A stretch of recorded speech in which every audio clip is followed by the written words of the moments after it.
오늘의 말씀 로마서 3장 1절에서 20절까지. 그런즉 유대인의 나음이 무엇이며 할례의 유익이 무엇이냐? 범사에 많으니 우선은 그들이 하나님의 말씀을 맡았음이니라. 어떤 자들이 믿지 아니하였으면 어찌하리요? 그 믿지 아니함이 하나님의 미쁘심을 패하겠느냐? 그럴 수 없느니라. 사람은 다 거짓되되 오직 하나님은 참되시다 할지어다. 기록된 바 주께서 주의 말씀에 의롭다함을 얻으시고 판단 받으실 때에 이기려 하심이라 함과 같으니라. 그러나 우리 불의가 하나님의 의를 드러나게 하면 무슨 말하리요? 내가 사람의 말하는 대로 말하노니 진노를 내리시는 하나님이 불의하시냐? 결코 그렇지 아니하니라. 만일 그러하면 하나님께서 어찌 세상을 심판하시리요?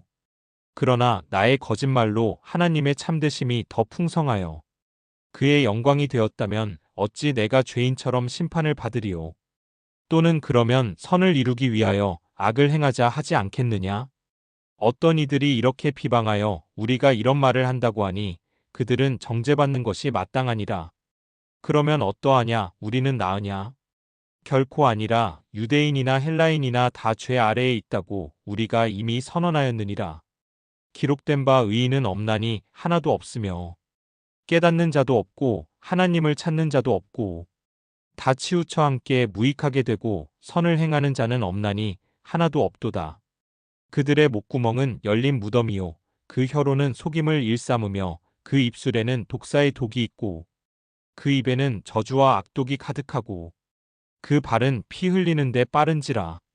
파멸과 고생이 그 길에 있어 평강의 길을 알지 못하였고 그들의 눈앞에 하나님을 두려워함이 없느니라. 함과 같으니라. 우리가 알거니와 물은 율법이 말하는 바는 율법 아래에 있는 자들에게 말하는 것이니 이는 모든 입을 막고 온 세상으로 하나님의 심판 아래에 있게 하려 함이라. 그러므로 율법의 행위로 그의 앞에 의롭다 하심을 얻을 육체가 없나니 율법으로는 죄를 깨달음이니라. 모든 사람이 죄 아래 있음. 오늘 본문에서 바울은 모든 사람이 죄 아래 있다는 사실을 강조합니다. 유대인이든 이방인이든 율법을 가졌든 갖지 않았든 하나님 앞에서 의로운 사람은 아무도 없습니다. 1. 유대인의 특권과 하나님의 신실하심. 유대인들은 하나님의 율법을 받았기 때문에 특권을 가진 민족이었습니다.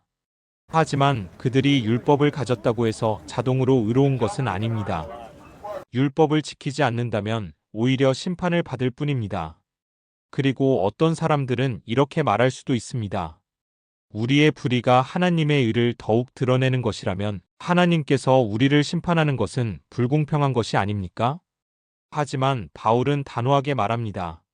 하나님은 공의로운 분이시며 죄는 어떤 이유로도 정당화될 수 없습니다. 2. 모든 인간은 죄 아래 있음. 바울은 의인은 없나니 하나도 없다라고 선언합니다. 우리 스스로는 선을 행할 능력이 없으며 우리의 말과 행동이 죄로 가득 차 있다는 것을 강조합니다. 우리의 말이 죄로 물들어 있습니다.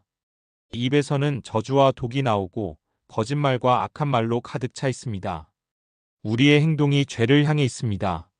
사람들은 피를 흘리고 평강의 길을 알지 못하며 오히려 다툼과 분열을 조장합니다.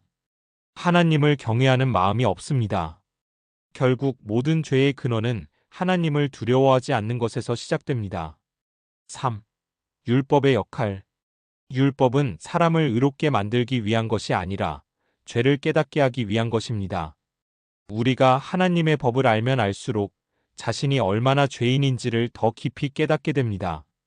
그렇다면 우리가 의로워지는 길은 무엇일까요? 그것은 율법을 지키는 것이 아니라 예수 그리스도의 은혜를 통해 믿음으로 나아가는 것입니다.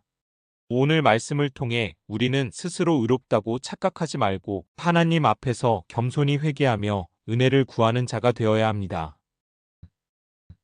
나눔을 위한 질문. 1.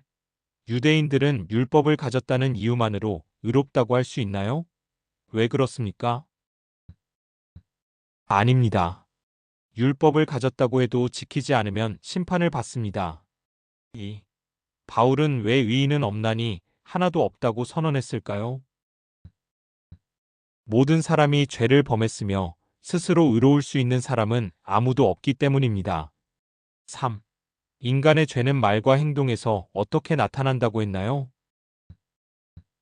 거짓말, 저주, 다툼, 폭력 등의 모습으로 나타나며 결국 하나님을 경외하지 않는 태도에서 비롯됩니다. 4. 율법의 역할은 무엇인가요? 율법은 죄를 깨닫게 하는 역할을 하지만 우리를 의롭게 만들지는 못합니다. 5. 우리가 하나님 앞에서 의롭게 되는 길은 무엇인가요? 율법의 행위가 아니라 오직 예수 그리스도를 믿음으로 의롭게 됩니다. 마침 기도.